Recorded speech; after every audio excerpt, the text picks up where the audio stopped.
Dekat tangan kami sekarang ada popiah sayur tau. Mesti korang suka popiah sayur kan? Selalu beli. Kak Min tahu. Hari ni Kak Min nak masak popiah sayur. Jom. Potong.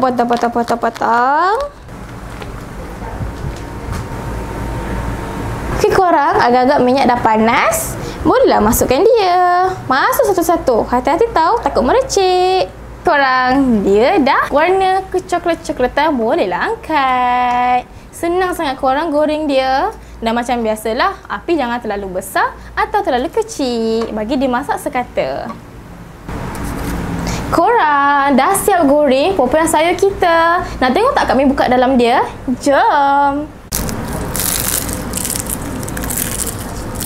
Isi dia banyak tak korang? Korang tengok. Menyelerakan. Yang penting tak ada toge tau.